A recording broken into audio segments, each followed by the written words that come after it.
you for watching the Better Human podcast on the Optimize You Network. Tonight's guest is Master Sergeant Paul Linberg. Master Sergeant Paul Linberg is a retired United States Marine, originally from Evansville, who graduated from Memorial High School in 2002. During his senior year at Memorial, he witnessed the attacks on the World Trade Center and made the decision to serve. He joined the Marine Corps in 2004 and served in the infantry for 5 years with combat deployments in Fallujah and Ramadi, Iraq, and Afghanistan. In 2009, Paul transferred to the Marine Special Operations Command, or MARSOC, where he served as an operations chief for Marine Special Operations Team 8332, completing missions in the Philippines, Tunisia, Mauritania, and across Europe. In 2018, he joined the Naval Special Warfare Development Group, or DEVGRU, where he led teams on multiple deployments in Afghanistan. After a distinguished career, Paul retired in June of 2024 and moved back to his hometown, where he continues to serve. He has been married for 7 years and is the father of 4 children, ages 6, 4, 2, and a newborn. Paul earned his bachelor's in strategic studies and defense analysis from Norwich University while on active duty in 2023. Paul now serves as the development director for Mission First, a local veterans nonprofit, where their mission for the organization is to provide sanctuary to strengthen and renew a sense of purpose to those with military service.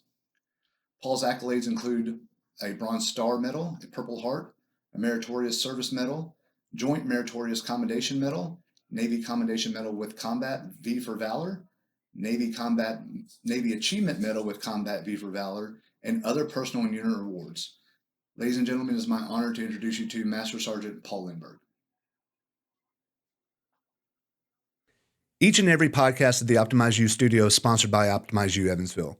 At Optimize You Evansville, we help you take control of your health, performance, and vitality through cutting-edge hormone optimization, peptide therapy, athletic recovery, weight loss, and sexual health solutions. Whether you're an athlete looking to maximize recovery, someone striving for sustainable weight loss, or just looking to feel like your best self again, we used advanced diagnostics and personalized treatment plans to get you there.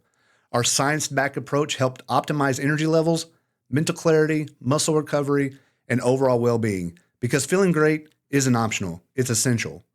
You ready to elevate your potential? Let's get started today at Optimize You Evansville, where normal is not optimal.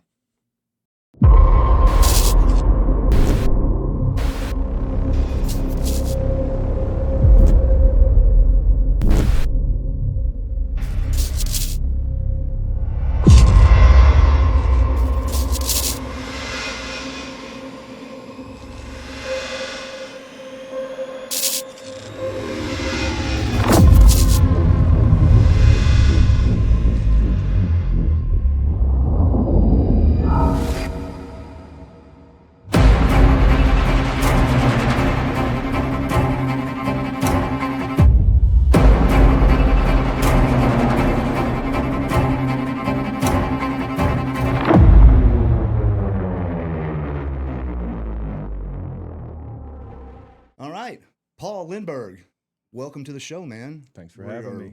Incredibly lucky to have you. Yeah, Scott introduced you a couple of weeks ago to me, or told me about you anyway, and said that, hey, I got this really cool guy that's going to come in and talk lots of really cool manly stuff, which is completely out of my league. So I'm just going to give that disclaimer up front, completely out of my lane. So Scott, you're going to be able to take over a lot of the conversation here, and I'm just going to sit back in awe. But Paul, tell us a little bit about yourself, man. Sure, yeah. I'm from Evansville.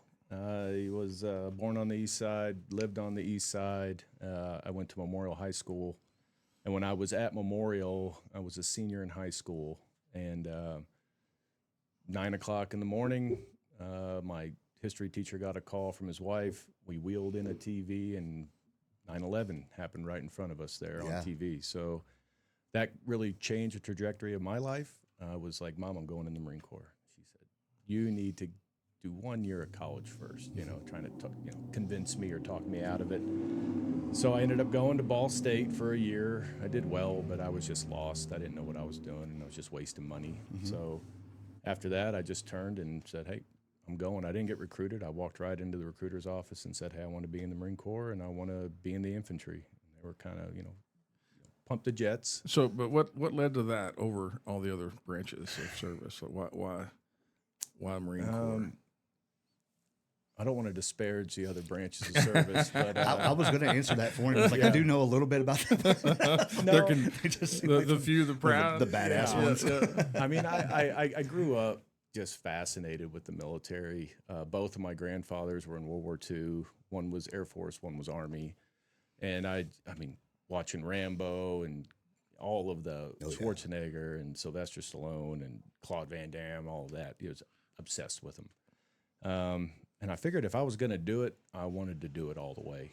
And, you know, one ad or another or one movie. So you didn't have a relative that was a Marine or a friend that was a Marine or anything like that? I didn't know anybody who was a Marine. I just said that from all of the movies and ads, I said that's the toughest one, so I'm going to go do that. And I didn't want any other job. I wanted to be in the infantry. And my recruiters were kind of, I think they had quotas to fill now, looking back on it, thinking, okay, they needed to fill a spot for this MOS. That's why they're like, maybe you should do this instead. And so I said, nope, I'll wait. And a couple months later, I was actually on Mother's Day of 2004, I left and I went to boot camp. East Coast, Parris Island. Shortly after that, I went into infantry training school at Camp Geiger in North Carolina. And then I went to the fleet, which I was in 1st Battalion, 6th Marines. And within 3 or 4 months after joining there, I found myself walking point in Fallujah as an infantryman. So that was my first deployment. 6 months? Yeah, once I got in there. Yeah. Went straight to Fallujah, which was eye-opening. You know, I had saw a lot of things for the first time there.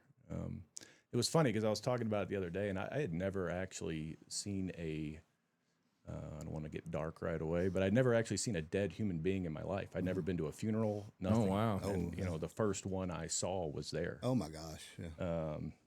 So it was a little like, oh, wow, this is real. Okay, this is not training anymore. This is a real thing. So I did that, spent some time there, got back. 6 months later, we were in Ramadi right after that, which for the times I was there, I was in Fallujah in 2005, right on the tail end of Phantom Fury. And then I went to Ramadi right after that, 06 into 07. We were there 9 months, which for the times I was in both, Ramadi was actually a lot more dangerous, a lot more violent than Fallujah was, but not to say that Fallujah wasn't. Got back from that. By this time, I was getting close. I think I got promoted to sergeant while I was in Ramadi in E5, and I led a squad to Afghanistan in Garmsur province, or Helmand province. Garmsur is the city or the town, if you want to call it that. I had 12 Marines under my care. Went out. We went out on a 7 to 10 day op, and we were out there, I don't know, maybe 5 months. Holy smokes. So, yeah, I mean, living in a dirt hole. I mean, we were taking ground, living in holes, and it was as rough as it was probably the most I've felt like a Marine. I mean, it was just, I didn't take a shower for probably 2 or 3 months. We didn't even have underwear. We packed enough for 7 or 10 days. Yeah. So you don't pack underwear when you got to have ammunition, a little bit of water, a little bit of food. That's it. So, we wore the same clothes for 4 months probably. Really enjoyed that. Actually, today it's an anniversary on one of those big moments there. And then I remember sitting we were on our kind of our line there, and it was at night. We were all day long just kind of shooting and slugging it out with different people. And one night I was sitting on the berm, and I saw a couple helicopters come in, guys getting off the helicopter, and they had AC-130 overhead just lighting up a target. And I was like, man, that's what I want to do. I'm done with this, Just living the whole crap. Yeah. Just slugging it out every day. I'm like, there's got to be a better way. Right. And then I got done with that, and I was just like, man, I'm going to do something else. And I said, well, recon is the next kind of thing in the hierarchy of coolness in the Marine Corps. I was like, I'll try that. And somebody said, hey, there's this new thing called MARSOC, which is Marine Special Operations Command. I said, well, I'll try that. I went to selection. I didn't know anybody who ever gone. I was the 11th class ever. Yeah, because it didn't start back till like 2005, right? 2005 is when it's, or no, 2006. 2006, I think. I don't know. And you went in. I went in 2004. No, to the MARSOC. I went into MARSOC in 2009. Okay, so So they were still, I mean, they created it and they were still working on processes for a long time there and kind of trying to fill teams. And it was a relatively new thing. So we went to selection. Back then it was, I think, 3 or 4 weeks long. Now I think it's a whole process of months. A lot of hiking, a lot of land nav. And there wasn't the internet where you could look into the secrets on how it's developed and what to do. Yeah, right? So it was like YouTube every day video people gone through it before. Yeah. And I'm just like, Right. all right, I'm just going to take it day by day, you know. Got through that, I was pretty excited about that. And then we were waiting for what's now called ITC, which is Individual Training Course, which is our pipeline, our 9-month pipeline to where you actually become a Raider. Which it wasn't even a Raider then. We didn't even have an MOS. We didn't have a name for it. Really? Yeah, it was so new. And I had to wait a couple of months, and then I got into ITC, and 9 months later, and I mean, I think we started off with like 90-something guys, and I think 33 graduated at the end of it. But got through that, and went straight over to 3rd Marine Raider Battalion, which I was there for 9 years. While I was there, I did a couple deployments to the Philippines. I went all over Africa, Northwest Africa, Tunisia, Mauritania, Morocco, Senegal.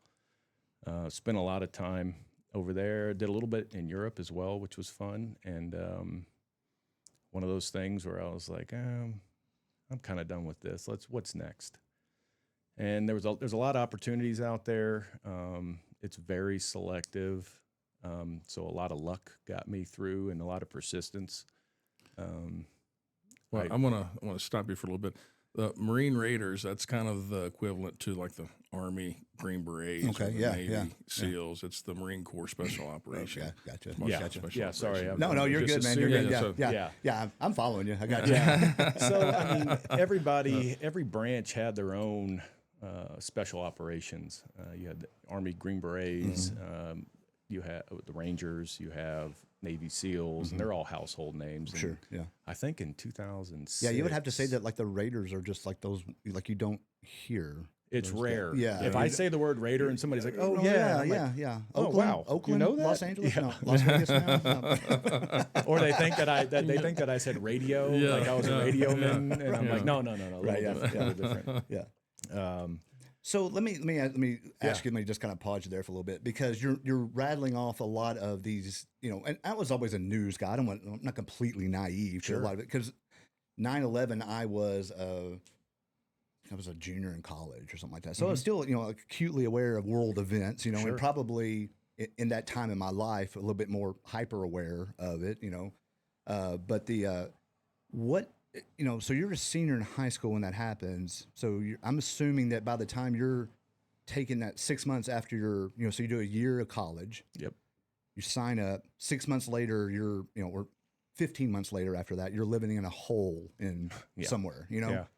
You're 21. I was 20 on my first deployment. Yeah. So I mean, from my line of work, we talk about these formative, like frontal lobe kind of development kinds of things. Yeah. Doesn't happen from 26, until you're 26. So what does a 20-year-old think about living in a hole in some country that you've never even heard of before? I'm assuming they didn't teach you that. I mean, I know Memorial's a great high school. But the geography course probably doesn't involve. No.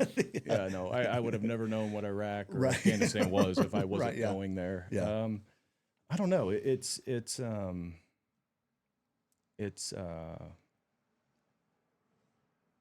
You can't. I think going in there with any expectation is you're just kind of lying to yourself, because the war was relatively new. What we were doing, our tactics, the country, we hadn't fought a real urban combat situation since Way City in Vietnam. So, some of our training, early Marine Corps infantry, I mean, the most rudimentary, you know, clearing buildings, clearing houses, clearing rooms. I mean, I look back on it now after, 20 years of doing it, and I'm like, man, it's a miracle any of us lived, just because it was just so new. And they're all new tactics, and then, unfortunately, you learn the hard way a lot of times. But I think I really just took it day by day. You're in this new place, and it's not just the sights; it's the smells, the taste, the feel, the hot atmosphere. Everything is just so different. And with that being said, the one familiar thing were my buddies. That's it. It didn't really matter where I was at. If I was with these guys, You're cool. We'll go do whatever. Did you have it? Were you able to process like the sense of danger at that? I mean, as a 20-year-old, because it's still, as a 20-year-old, we do a lot of high risk stuff in civilian life, right? So like, you do the crazy 20, 21-year-old things, that you look back on, you're like, oh my God, I can't believe I survived that. I do that now. Right. Right. But, it's such a different level when you're talking about what that is as a 20-year-old. I mean, do you look back on that and kind of process and be like, holy shit? All the time. Okay. Yeah, I look back on some of the things we were doing, and I'm just like, man, we were crazy. Yeah. Like, how on earth did we even? I mean, I find myself doing that all the time throughout my career. You're sitting on an airplane, getting ready to jump out of it, and I'm like, what am I doing? What am I doing? This is for $150 extra a month. Why am I doing this? Right. I think a lot of it. I mean, I was lucky to have some kind of slow roll. I mean, it wasn't like day one we hit the ground and it was just intense combat, right? I mean, it was there, but it's kind of funny because I remember we were up on post. The first gunfight I actually got in, I'm sitting up on this building on our little perimeter, and I'm with my buddy, and we have these roads blocked off because there's a big threat of car bombs, vehicle-borne IEDs. So guys driving cars into the bases, and then they'd follow on attacks. So we had these roads, they're completely blocked off, and all of a sudden this car comes screaming down the road at us. And one of our outposts had already took some shots at it. So we're like, oh man, this is happening.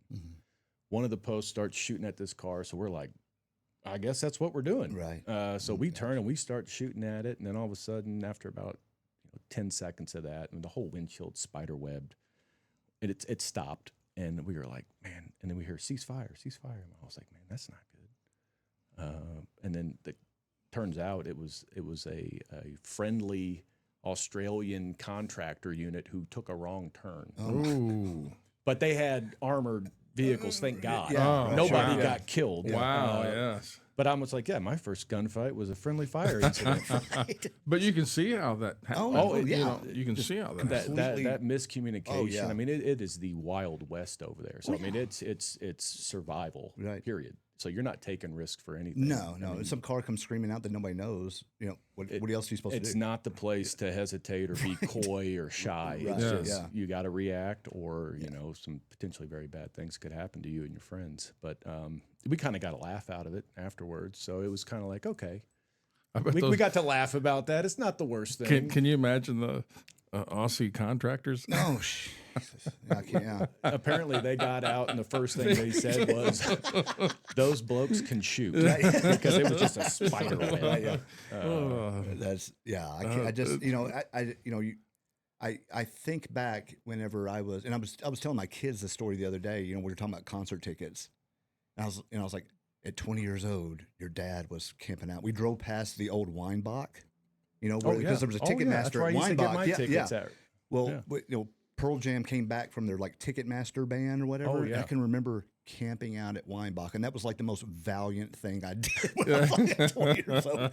Slept overnight at Weinbach. Have to write you up for an award. It probably rained and got cold at like 3 o'clock in the morning. And I was going to say, this guy's over here taking shots from. Yeah, and I was going to say I can relate to him, but why am I here? Right. Yeah. About that mile and a half in a 5K. Right. Why am I here?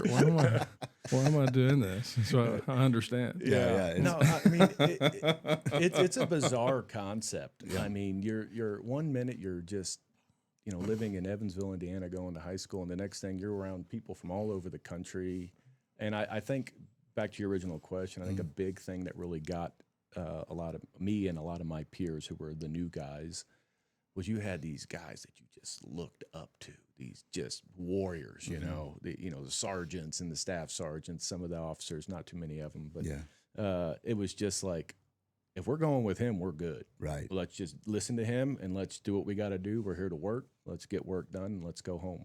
So it was really good. We, it was different. We did like I said, it was really new. So a lot of our training, every range is just a big open field, and you're running and you're shooting and you can see everything, or you might be in the woods and you're sneaking and patrolling and all of this, and then I'm in the middle of a city and we're walking through alleys and streets, and it's there's a million vantage points for someone to pop a shot at you. So your head is on a swivel, and you go out for your hour patrol and you make it back and you're like, whew, thank God. Right. Yeah. So it's it does something. I mean, it really, I think it makes us all grow up quicker. Yeah, and I guess that's where I was kind of getting at is that form that the formation of the brain patterns, you know. Oh yeah. And all of that kind of happening during that time, that formidable time frame of, 18 to 26, 27 years old, which is, kind of sounds like the time frame that you were in. Oh yeah. It's fascinating, Well, and I mean, that wasn't kind of my experience. I guess it wasn't a unique human experience for most of time, right? Yeah. It's just we're so used to the last, let's say, 100 years, or not even 100 years of, kind of living a very comfortable life that you can afford to be 25 or 26, have your brain fully developed, and never really be in any situation where you really have to be stressed or you need to survive and adapt. And so, I don't know, maybe there's some kind of primal instinct that kicks in, and it's, some of your I guess ancestral training kicks in. For sure. It's I think the thing that kind of got me through a lot of it, I never stopped too long to think about it. I just, next, which good and bad, right? Because that kind of, let's do the next thing. I'm not going to think about this. 20 years, that kind of builds up, and it can be very negative, and it has been in some ways. Yeah. So when you're in the, for lack of a better word, regular Marine Corps, and you're with your buddies, and you go to the Raiders, do your buddies go with you, or are you there by yourself, or you make new buddies? I knew one guy when I was at selection, which was awesome because he was one of those guys I looked up to. When I was in Fallujah, our careers have crossed. We've gone away and come back for 20 years, which has been really cool. But when I was in Fallujah, there was we used to have 4-man sniper teams, and there was a team from a unit, I think it was a reserve unit out of Ohio. All of them were killed. And they were thinking maybe they were exhausted and somebody might have fallen asleep. I don't know, but they all were killed. And they made a Marine Corps policy to have 6-man teams, to have extra people to stay up to keep watch. And this was probably a couple months into it, maybe 3 months into that deployment. We were there 8 months. But they were like, hey, we're going to pull some of these grunts to be on a sniper team. And I got lucky enough to get pulled. So I was on a sniper team for probably 4 or 5 months, and the head sniper, his name's Tim. I had seen him working out, and he was just a monster of a man. He was a sergeant, and he was he's like a legendary Marine Corps sniper, and we all kind of knew that going into it. And Tim pulled me over to be on his team, so I was like, oh, this is awesome. And I learned a lot with him, right. A lot of good tactics, a lot of how to. Everything from how to organize your gear to how to move, how to stay quiet, how to stay alive, and it was great. And then he went to a different unit, and then we did Ramadi in Afghanistan. And then when I was at selection, I saw Tim there, and I was like, oh, "You're not supposed to talk at selection," but I was like, Yeah, and so it was really cool. And then we went through ITC together too, which was great. And we went to different teams during our time on the teams, but we still got to see each other quite a bit. So that was I think that was the only person I knew. No, I didn't. I mean, I was really going into like I think I was the first person from 1-6 to actually go to selection. I did have a couple friends follow me after I had got there, but yeah, it was, I mean, it's like I can do this, or I can just go and be a platoon sergeant and do admin work all day and maybe deploy to Afghanistan again. But no, I was like, no, I'm done with that. I want to go and stay in the fight type of mentality. So, So Paul's been a little bit humble as well. Paul's been awarded the Purple Heart.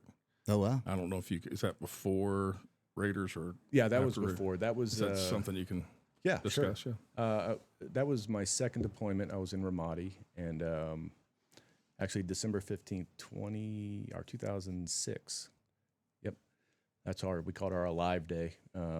We were at an outpost right there in the middle of the city. So it was just my platoon. The rest of the company was at a bigger post where we all kind of patrolled out of. And it was actually an old mortuary, so there's a graveyard behind it. It was kind of creepy in there, but we had it. And one day, I mean, that we were just I remember there was Christmas music playing. Guys were playing cards, and I was walking through the hallway, and a cement truck, with the big rotating thing, it was full of explosives. It drove right into the front and detonated, and it took down a lot of the front of the building, and I mean, it blew in everything towards us, and I was knocked out unconscious with some debris on me, a little bit of burns from some fire the whole building was on fire, a little bit of shrapnel, but nothing major. And I just remember like coming to and just being like, all right, you're good? Yep. All right, get up to the rooftop because we're in the middle of an attack right now. So as soon as that thing detonated, I think probably 15, 20 guys were moving through the graveyard and attacking us and shooting at us. So, which I've thought about this too. It's like whenever there's like a big event or you like a car wreck and you get hurt and you're just kind of getting your wits about, and it's like, okay, go to the hospital, go relax. It was just like, nope, get your stuff on, go to the rooftop. Right. Yeah. Oh, gosh. So we run up there, and we're covered in, my face was black. You had black right here from breathing in smoke. A lot of guys' ears were bleeding. A lot of guys got wounded that day. And right after that, we were in probably like a good 4-hour firefight, just shooting back and forth with these guys until finally we called in some surface-to-surface missiles, and they just kind of launched them and dropped them right there into the buildings they were shooting at us from. But it was a eye-opening event. And did you see the cement truck, or did you? No, I didn't. But we have some pictures of where they had after we got hit, they diverted air to do some ISR, which is the kind of the drones that do the footage. You can see. You see a lot of that on YouTube now, like the black and white. Sure. You see little white dots moving around. Yeah. So they diverted that to kind of get control of the situation, and it was different. It was we got done with that, and I was nauseous, because you're in the moment. You can't. I don't feel good. I'm gonna lay down, right? I need 5. Yeah, I need to take a break. I need to take a break. I was still in charge of 12 Marines, and I had to go make sure they were alive. Half of the damn cement truck, the whole top of it, probably the size of this room, had launched off and had landed on top of. It's a 3-story building. Had landed on top of it, and all the posts were on fire, and we were just running around shooting every machine gun we could find, shooting rockets. Grenade launchers, you name it. Everything we had, we were pulling out and just to repel this attack. And afterwards, they kind of lined us up, and we're all just seeing stars. I was throwing up. Had a very serious concussion, TBI. Didn't know it at the time. They didn't really have that kind of terminology. Yeah, it was a headache then. Yeah. It was just, and to be fair, I'm sitting here like, my arms and my legs are here. I'm not bleeding out, so I'm good. I'm good. Right. So. Well, I think it goes back to that, that conversation we were just having, was that how does how does your mind develop? Not just, just being exposed to all that at such an early age, but what you're saying right there, where, I come from medicine, where I'm like, if something like that happens, it's like, okay, everything stops, assess the situation, I have my legs, I have this, am I okay? I can breathe, and by that time, there's somebody already on top of me again in this situation, right? Or something else is happening where it's think where you're like, grab all the shit, get to the roof. We got to get Well, these guys out. It's like, hey, right? Yeah, they're coming. They're coming, right? They're coming. Yeah, right. You're going to stop them, or we're all just going to die. So let's, there's almost not even a choice. It's just natural. It's just like, all right, let's go. Right. It's just when you're kind of back into a corner, right? You have one way out, right? And it's through whatever's in front of you. So, and everybody was on board with that same type of mentality. But it was, you talked about kind of development. I mean, I was 23, I think, when that happened. And, it's like, here's some Motrin. Go change your socks, take a knee, face outboard. Hydrate. I mean, we didn't get medevaced. We weren't able to. There was only probably 30 of us there, so we had to hold that position. And it was just like, all right, go lay down and sleep it off, and come back. Hopefully nothing else comes back. Right? Yeah, hopefully nothing else comes back. Right. Which it always does. So, but I look back on it now, and I'm just like, man, there's so many things I should have done. If we, the foresight that we have now on how to treat traumatic brain injuries, and I mean, there was a lot of guys worse off than me. Oh, yeah. And it's, I mean, this the only thing we didn't do was drink alcohol because we didn't have any, right? But everything else, we were not doing what you're supposed to do on those kind of procedures now. Now it's like mandatory. They'll take you out of the field and they'll have you rest for, I don't know, like a week. Right, yeah. Just to kind of get your head reset. But we were like, all right, go back to bed, get up in the morning, we got to do it again. You need more sunlight, it's like, go get outside. Yeah. It's definitely a Yeah, are you getting your 8 hours of sleep? Right, You're full recovery. Right. Well, and you look back on it now. Yeah. No cell phone, no this, no that. You're not getting the greatest diet or hydration. Here's your MRE, drink some water. Right, yeah. No, but I mean, looking back on it now and some of the experiences that I've had with the medicine side of things, and I'm just like, man, we could have been way worse off. Just looking at it. Yeah, and I don't want to derail the awesome conversation here, but there seems to be so much out there that can be done and especially for that group. Yeah. Talk about your all-time best. And I hate to call you test subjects, but you guys have been through that, right? Oh, yeah. Oh yeah. Instead of like inciting some sort of CTE or TBIs on patients and trying to find a population, we know that your population has that. Oh right? yeah. Oh yeah. So. And the testing that can be done and the research that can be done, I mean, we hear about it every once in a while, but it's still lacking. You know? I mean, and the barriers to get to that is, tremendous. Well, and especially, I mean, I was fortunate because I was at MARSOC for 9 years, and then I was able to go up to Naval Special Warfare Development Group for 6 years, the last 6 years of my career, and they are a very specialized command that really takes care of people. Mm-hmm. So I had the opportunity to go to, it's called NICO. It's the National Intrepid Center of Excellence, and essentially it's a month-long inpatient TBI clinic for people with severe TBIs. And they just do a head-to-toe. I mean, that's where I, finger painted. Oh, right. We played music. We did all the tests and all the studies. I did a full brain scan, and then they're like, yeah, there's gray spots in there, you were able to really relax and see from the inside kind of what's going on with some of the mood swings or the memory loss or all of these things that are associated with TBIs that now I'm just like, oh, that's my excuse every time now when my wife says I forgot something. So yeah, TBI, not my fault. It doesn't work. It works for about a day. Right, yeah. But you look back on it now and you're just like, man, that's the 1% that get that treatment. They get to that point, right? Yeah. And you got the 99% that did their 4 years, were in a ton of combat and explosions and everything else, and way worse off than I was, and they will never see that. They'll never see some of these professionals that can really assess what's going on, and that just builds over time. Right. I mean, it breaks my heart thinking about some of my buddies that are still out there and still struggling with a lot of these issues, and they don't even know what the problem is, or at least part of the problem is. And some of it's not just the way they're thinking or they're sad, right? There's a reason why they're sad. There's a reason why there's something that's happened in their head and their brain that they just they don't know. Right. Yeah. So Well, and the S word that will get us kicked off YouTube if we say it. But that I mean that's yeah. And when you talk about populations, that's 1 in 6. I mean, I don't. It's some sort of crazy stat. 22 a day. 22 a day. Yeah. So 22 a day. The S word, and it was. I mean, if that's not enough to spark some sort of. Yeah. I mean, and I'm not saying there's not concern. It's just that what are we doing about it? Yeah.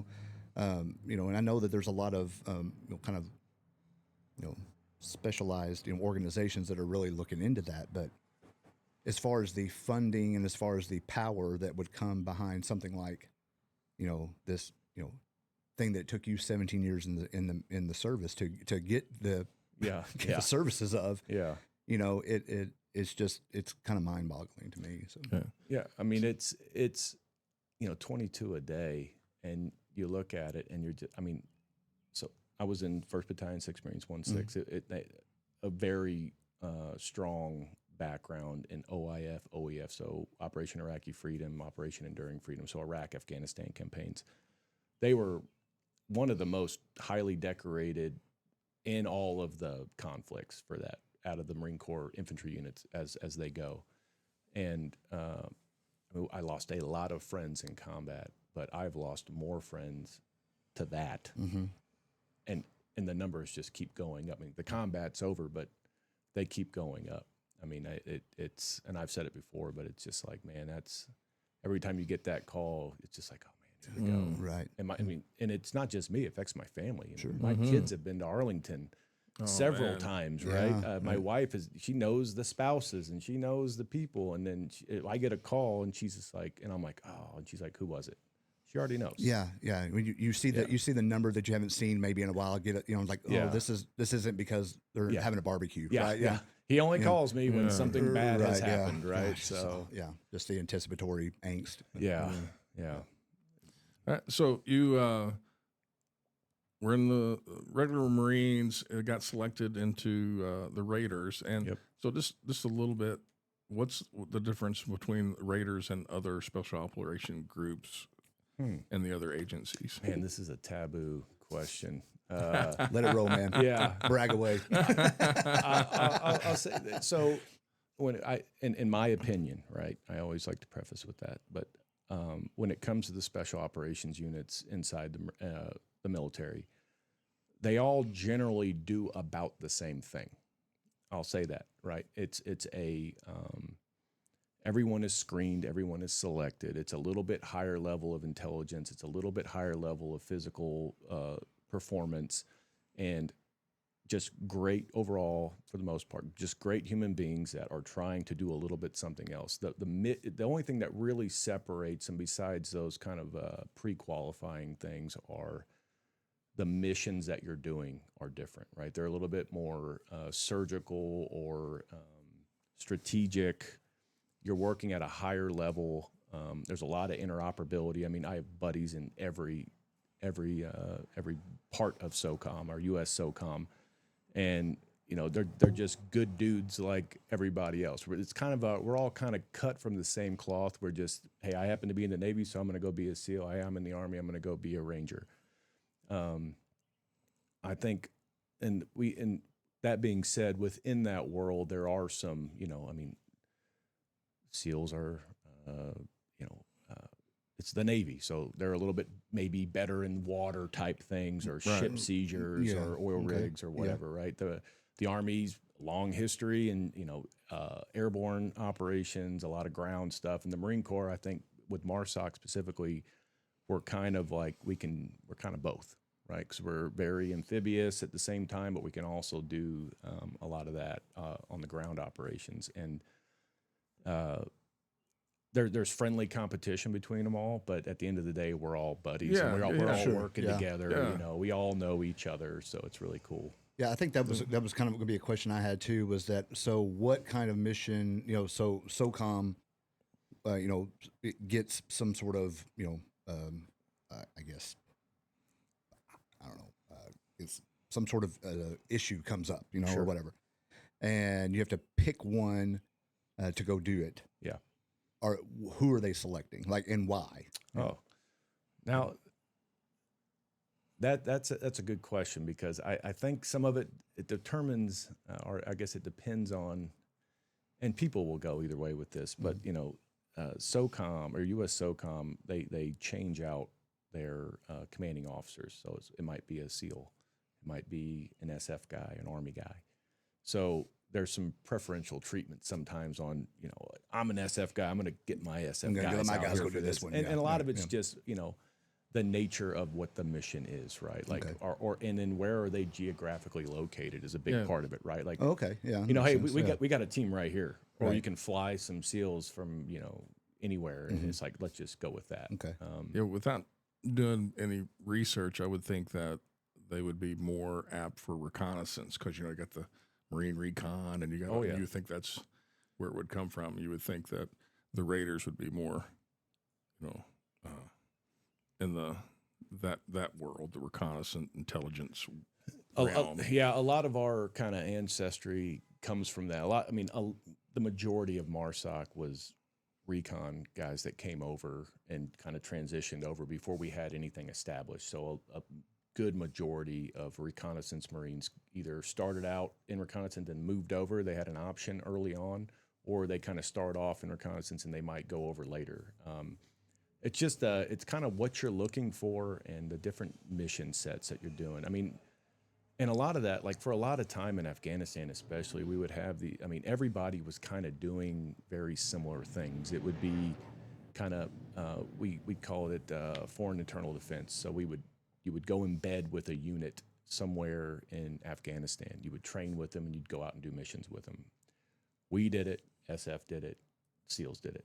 It was that was kind of the mission set. And there was always some other things going on as well, but that was kind of the bulk of a lot of what we were doing. And that's when I was really trying to describe the differences between some special operations units and, let's say, regular Marine units, right?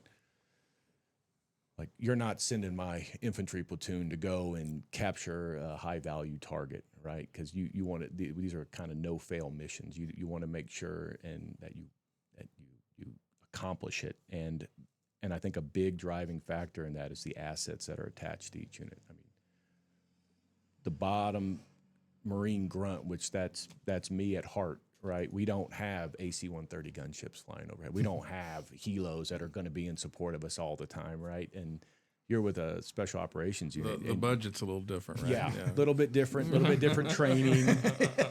Where I spend, years inside houses and clearing rooms with the same group of guys, and we're just on it, right? Like, I would never be able to do that with my infantry unit, and it's gonna be a mess. So just highly specialized operators doing highly specialized missions, which, that being said, you can't have one or the other, I don't think. I think they work together because, if there's some major ground conflict in the future, you're not going to fight it with a bunch of special operators necessarily, because they're not going to be on the front lines slugging it out in these big movements, these big blue arrows, right? You still need those conventional ground forces and some of, the tanks and the tracks and all of that, artillery, that there's still a very high demand for that if needed, but it's some of those little things behind the enemy lines or some of these other kind of tertiary objectives that's where a lot of the special operators, like reconnaissance, would be a good one. Yeah. So you were in the Raiders for 9 years. 9 years, right? And then did you get selected, or did you go say, hey, I want to do this to be into the DEVGRU? Yeah. So very similar from my infantry career. I kind of got to what I would consider like the peak of what I wanted to do. I just wanted to leave Marines. I didn't want to do the admin, and I didn't want to go and work at the schoolhouse or go to regiment and work at a desk, right? And there's some different schools of thought on that too, because a lot of it's like, hey, you got to give back. Sure. And selfishly, I guess I was just like, no, I'm going to keep moving. We call them B billets, so it's kind of where you take a break.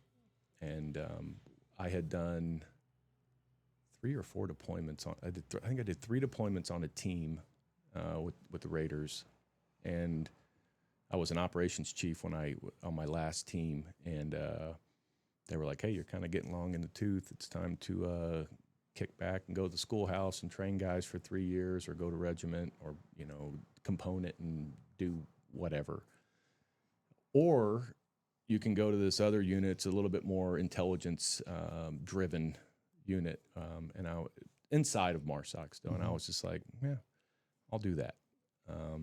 And I did that for a couple of years, which got me a good baseline because, I mean, intelligence and operations all weave together with this stuff. So I was a little bit more heavy on the operations side. I mean, I was an ops chief. And then so I wanted to try to find something else that I could do where I could keep moving. And I found it, and that's where I spent a lot of my time in Africa doing that, which was great.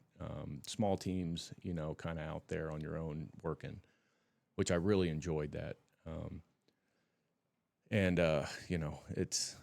It was different, but I liked it. And I mean, in 20 years, I never did a B billet, and that's almost unheard of. I mean, So you spent 20 years moving in operations. That's right. Just full. Oh yeah. I did 10 deployments over 20 years. I mean, every other year I was deployed for 20 years. I never took a break, which is, it sounds cool, but it also takes a toll on you. It takes a toll. Yeah.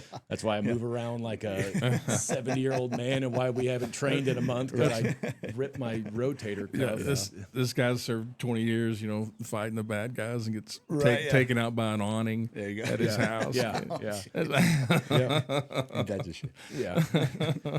And then, so I did that, and I was getting very familiar with that type of world. And then there was some billets that opened up some opportunities up at the command, and I had to screen and I had to get selected. The same type of process. Do you have to go through the same training? Like, do you have to go through no the selection, SEER, and the same training that I've gone through some SEER courses, yeah, but it's, if you already have it, they kind of just, you're good. But Gotcha. There's some additional kind of follow-on training, more specialized. But a lot of the same, and I think a big part that separates kind of conventional forces from special ops is you do a lot of kind of IQ personality tests, right? So it's a lot to make sure that you're stable, because you get some wild people. Seems reasonable. Well, yeah. Your classic Marine Corps infantry, right? I mean, they're pulling people from all over the country, different backgrounds, right? So some are, criminals in their past, right? And they're coming out there and they're just loose cannons, and you got super quiet guys, and you kind of got the in-betweens. But I mean, you got to have a very measured type of personality to really get into that world of special ops and be successful, I think. Now, do they, the people on those teams, watch you during training and decide whether or not they want you to join, or how is that how that works? Yeah. There's a lot of behind the scenes stuff like that, but at the end of the day, it's either like a yes or no. So you have to hit all the qualifications. And there's a lot of psychological training in there. There's a lot of physical training in there. But if you passed it, and on every selection I've done, there's always kind of an interview process, because you can look great on paper in running the fastest 3 miles out there, but they want to make sure you're the right guy. We always had a saying in there: you don't want any Rudies, right? So it's like Rudy the football movie. Guy had a heart of gold. Right? Yeah. Tried so hard, was really into it, but he just sucked. Hate to say it, right, I'm a Notre Dame fan, but I was like, right. A strong heart's not going to plan out this tactical operation and make sure it all comes together, right? You got to be, I think, equally smart and physically fit to be able to do that. Right. And there's not to say that other folks aren't, but there's a level of kind of mental toughness that is required when you want to quit.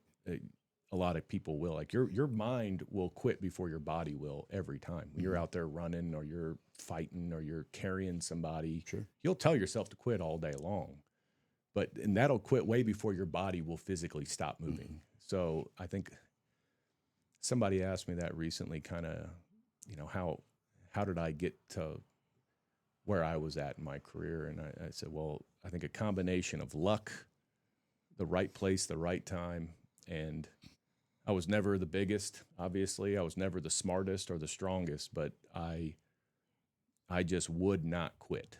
I mean, no matter how tough or how bad or how, I mean, I would thrive off of other people quitting. I'd be like, all right, I lasted one more. All right, let's see if I can get another one, you know? And I just wouldn't. Yeah, I love that. That was the only thing that really got me through it for all of my training. But yeah, I went up there, I was selected, and then I did very similar things up there that I was doing in MARSOC. DEVGRU is like the tip of the spear. Oh, I'm sorry. What is it? What is it called again? DEVGRU. It's DEVGRU. Development Group. Oh, okay. Yeah. Gotcha. So they Yeah. break it down. Everything's an acronym in the military. Well, it so- sounds cooler. Yeah, yeah. And you were with them 6 years. 6 years. And then when you got, were they like, hey, you know, we're gonna move on, or did you choose to? No, I could stay as long as I was performing, which is another thing that special ops is like that. You know, I mean, you join the military, they're not going to kick you out unless you get in trouble. Sure. If you're not performing in special ops, they will board you and say, you're not doing your job correctly, you're gone. So as long as you're working and you're doing the right things, you'll stay. And I did that for 6 years, and it was a great experience. I spent 14 years at Camp Lejeune, North Carolina, and then my only move was to Virginia Beach to go work there. So we liked it. I enjoyed working. I worked with SEALs there, great guys. And a couple other Marines. We were all kind of working in the same shop there. So it was a good time. I did a couple deployments there, and then the best, not the best, but a great part about retiring out of that command is that, you know, I've been out almost a year now. I retired May 31st of last year. So we're about a week man. out. Yeah, Yeah, wow, yeah. thanks. And everybody's like, the first year is the hardest, right? And I would say, yeah, that's probably true. But I got a buddy getting ready to retire now, same day, but a year later. And he's like, you know, I think it's not as bad as I thought right now. And I'm like, yeah, because, you know, for the last 5-6 years, we've had beards, and I wore civilian clothes to work every day. I mean, I've probably put on a uniform twice, once when I got promoted and once when I retired. So we had longer hair, we had beards, and we were doing a lot of kind of sneaking around type of operations. And you get so used to not wearing a uniform that when you take it off for the last time, it's not a big deal, you know. And they allowed us a lot of time to really transition into civilian life and to get out, because a lot of people don't have that luxury of saying, hey, we understand you're retiring in 9 months or 6 months, whatever. Take whatever time you need, get things together, be with your family, start working on what your next career is going to be. And a lot of people don't get that opportunity. And I think about some of these guys that, you know, they uniform high and tight, you know, 25, 30 years. And then one day they just don't wear it anymore. And they just, I mean, a lot of them fall apart because of that too. That's just all they've known. And So you retire as a master sergeant. Master sergeant, yep. Right? And there's only like one rank higher, right? One rank higher. Master gunnery? Master gunnery sergeant for that route, yeah. So are there many people equivalent at that level as far as rank, or are you considered higher? There's a whole bunch of E8s. It's an E8. Goes E1 to E9. E8's a master sergeant or a first sergeant. There's two little tracks you can branch off once you hit gunnery sergeant. You can either go first sergeant or master sergeant, and then sergeant major or master gunner. It's confusing, but it makes sense if you've grown up Done in it for 20 years. Yeah. I mean, there's a lot of them all over the Marine Corps, but you know, I mean, a lot of where I was working. I mean, that's another thing, I guess, with special operations. They try to take more mature people as well. Like, you can't even go over there unless you're an E4 and you've done some time in the regular Marine Corps, because they want you to learn how to be a Marine first, right? And kind of know the pains of being in the conventional Marine Corps unit, where, you know, your first 4 years in there, it can be pretty rough. You know, it's a lot of, I mean, you're the bottom of the totem pole. Yeah. So you kind of get treated like that a little bit, and, you know, experiences vary. But once you kind of stay around, you start getting some rank, a little respect, and some responsibility. The whole Marine Corps, like your whole perspective starts changing, and then you get married, you have a family, and then it changes again, and you're like, oh, this is actually like a career, not just something I'm doing right now. And that's kind of how I treated it. I said, as long as I'm having fun still, I'll just keep re-enlisting. So that's what we did, and which, early on in my re-enlistment cycle, it was during the heat of the war, so we would get these big bonuses, and it was great. Yeah. But once you hit like 12 years or so, they're like, oh, we got you. There's no more money. You're not He's getting gonna, out. yeah, he's going to stay. No other options at this point. And then my Right. SEAL buddy who's sitting next to me, in the same amount of time, same experience, he's getting, $100,000 to re-enlist, and I'm just like, man, it must be nice. So, yeah. You're like, it's all a trap, dude. Don't do it. yeah. But no, it's what an impressive. Yeah, insane. I have one civilian question for you left before we go on to the next part of your life. Yes. So whenever you were talking earlier, you said, I've been to Tunisia, I've been to Senegal, so growing up in that, being in our generation, and being in that, the 24-hour Fox News coverage of 9/11, whenever all that stuff was going on. You hear Fallujah, you hear Ramadi, you hear, all these places. Yeah. Tunisia, Senegal, all these things were like, oh yeah, and something happened in Tunisia today, and go on. But exactly. Right, exactly, Yeah. right. Okay, Yeah. so I'm not just dreaming that up, Oh yeah, no, there's So that was you doing that stuff. Some things. Okay, some Not- things. Not all of them. But some things, which is I really enjoyed that too, because it wasn't on the front page every day, and there'd be this whole side article about this thing, but it was great. Yeah. And in country, what we were doing. Yeah. That was, when I went to Tunisia, that was my first experience working out of a U.S. embassy. So I would, suit tie. I had an apartment in Tunis downtown, and I would drive to work every day, and that's where I would work out of the defense attaché office, and then at night we would go do other things. Mm-hmm.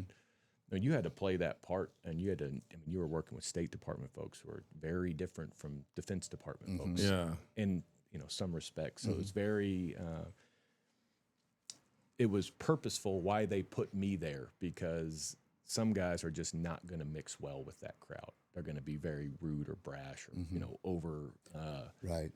aggressive, and that's not. You're going to fail. Yeah. If you go into a State Department area and you start being real aggressive, trying to act like you're the toughest guy around, you're going to be gone quickly, and rightfully so, right? So working out of the embassy, I really got to really kind of hone those kind of skills on being kind of tactful or diplomatic and really understanding how things work. Like I had no idea what embassies did, or Right. State Department folks made careers where they would travel and basically, you're gonna live here for 4 years. You're gonna live here for 4 years. I'm like, oh, it's very similar to what we do, but different parts of different countries. So it was a good experience. It was good to see that side of things and kind of really see that whole kind of government approach to how we would solve problems. So I enjoyed it. I worked out of a few embassies over my years, 3 or 4. Just pop in, or actually had an office there, and it worked really great.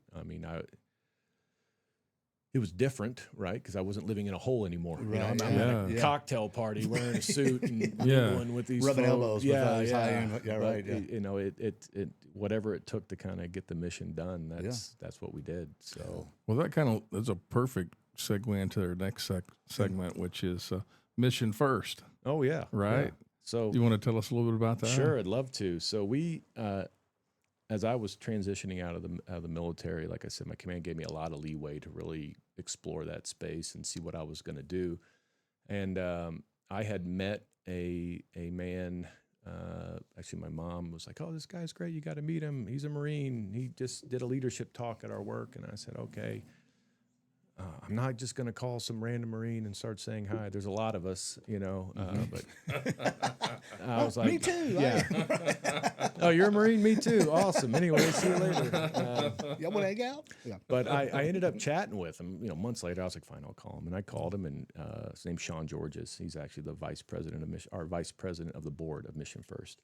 And Sean's just a outstanding human, just very awesome to talk to. He's one of those guys you talk to and you just feel better about yourself. Yeah. And he was just like, "Hey, what are you doing when you get out?" And I was like, "I have no idea.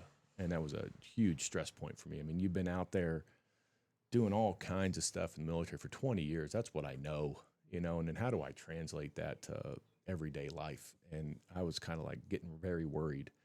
But I knew I didn't want to fall into which is very common, go contract, right? Defense contracting. You're back in, war zones, but it's just a different world. It still can be very dangerous. It pays good, which attracts a lot of guys. I got a lot of friends that do it. But at this point in time, I had 3 children and 1 on the way. And I had missed enough of their lives where I was like, I'm done with that life. Now I got 4 under 6 right now, or under 7. Oh my God. So yeah, it's busy. Yeah. And He's got a different type of war. yeah, it's a whole different type of combat. Not the enemy, but kind of the enemy. Yeah. The torture tactics work the same, so that's good. So he said, hey, what do you like to do? And I said, I like to be outside. I like to help out with my buddies, and I like to hunt and I like to fish. And he was just like, well, we might have something for you. Let's stay in touch. Okay. And he was kind of telling me about this thing that was starting. It was relatively new. It was called Mission First. It was going to be a veteran nonprofit designed to helping veterans transition, all programming, all with the backbone of mental health as the focus, right? Not just for the vet, but for their families and their spouses who often get left behind. And I was like, man, that sounds great, And so, between calls and coming home on leave, because we just bought a house and we were getting it fixed up, I was coming in to interview, and there's a couple. I mean, most of the board, probably all but a few, are veterans. And the president of the board, Danny Barr, he's a Marine. Sean was a Marine. And then another Marine, Mike Burkdahl, who's a Vietnam vet, he was there. And I was coming in to interview.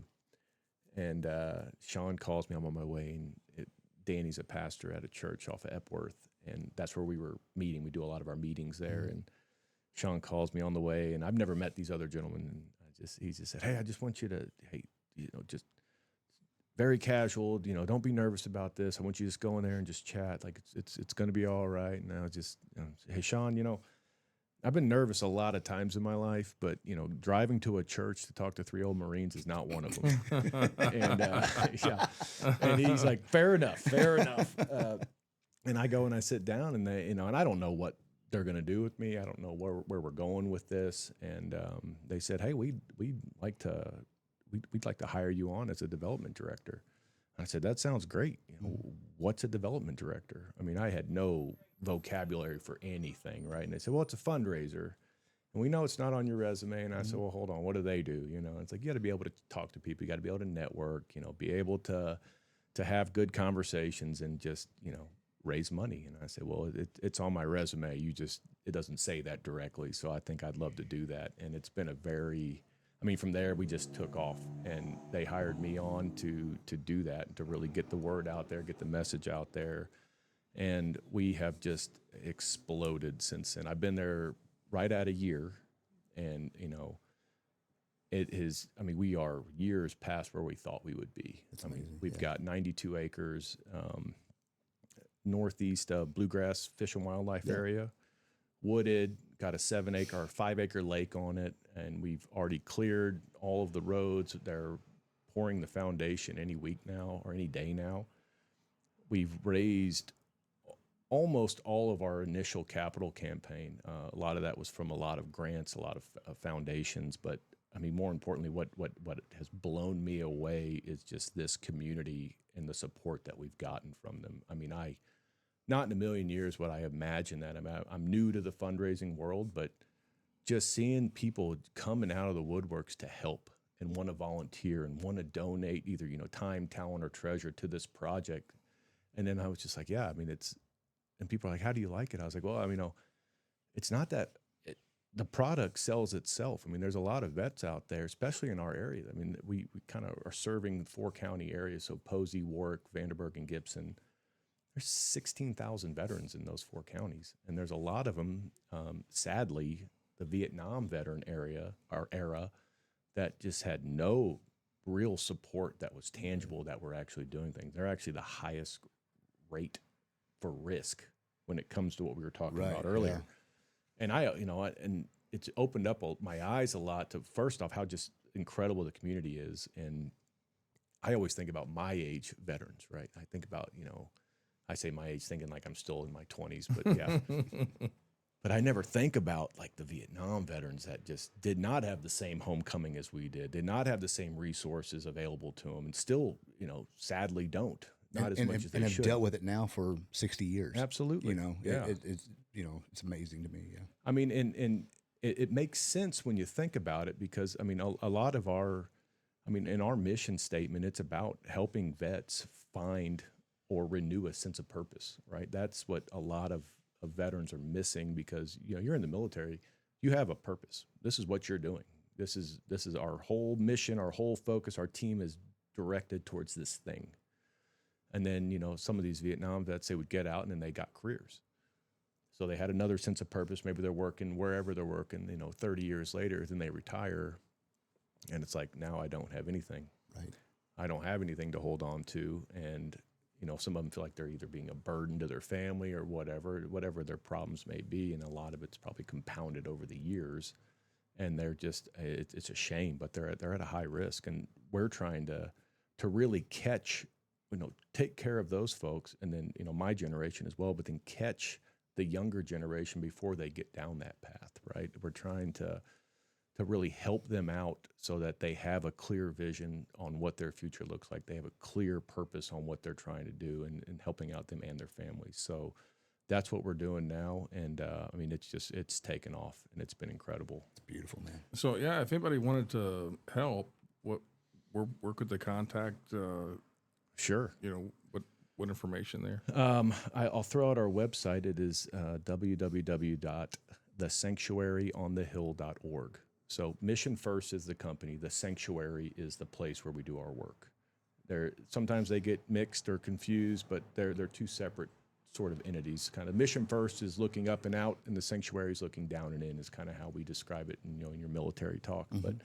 But it's been a wild ride, and it's been a couple years now, and I always like to say, we haven't even got the foundation poured for the building yet, but it's already helped at least one veteran, and that's me, because it gave me just, there was no way I could get, after doing what I'd done for 20 years and then just go work for some company just to make it more money. Like, I needed something, that I could just grab a hold of and have some meaning. And they opened that door for me, and it has, for me and my wife and my 4 kids, it has centered me and given me meaning and purpose to what I'm doing every day. Like, I enjoy going to work every day. I love it. And there's tons more that are already being affected by some of the things that we're working on now that are already starting to change some lives, which is good.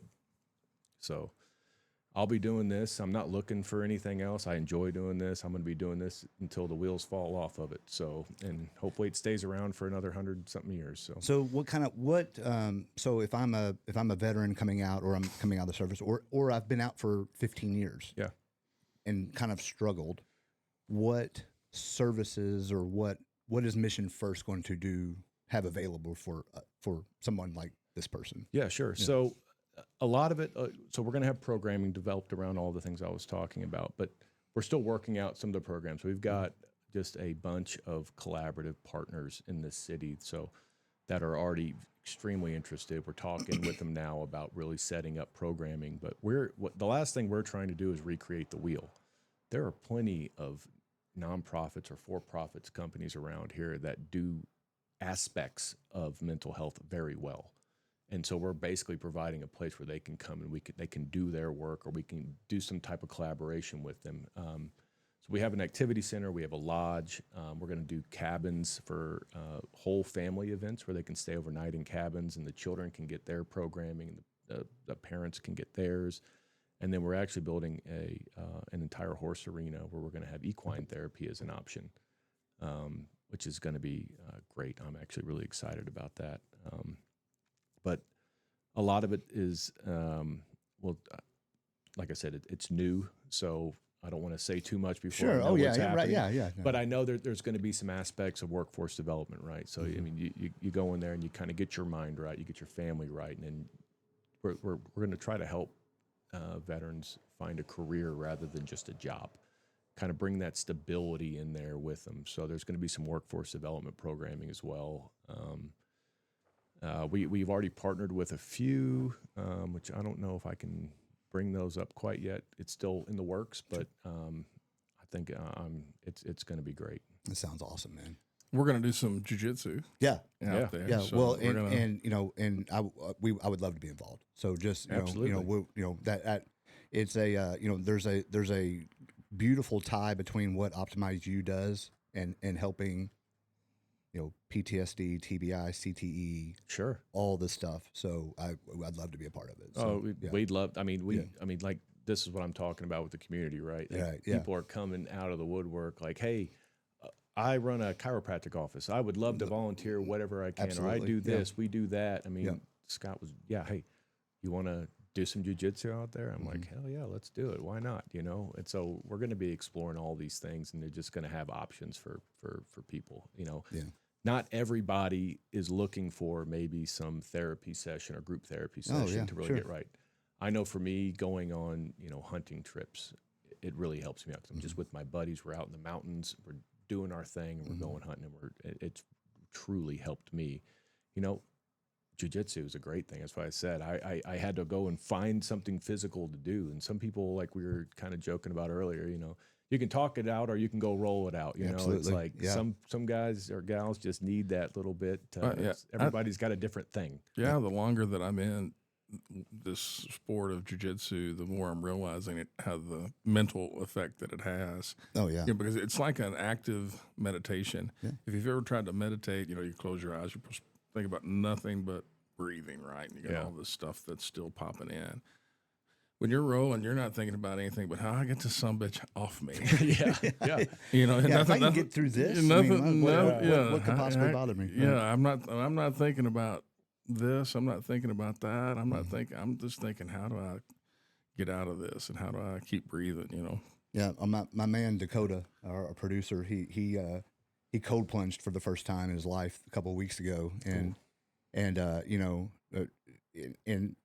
everybody has the same reaction the first time they do it. It's like 4, 5, 6, 10 hours later, like, man, I just feel great. And I was like, your body thought it was dying earlier, and then all of a sudden realized it wasn't. I mean, what could possibly ruin your day after that? Yeah.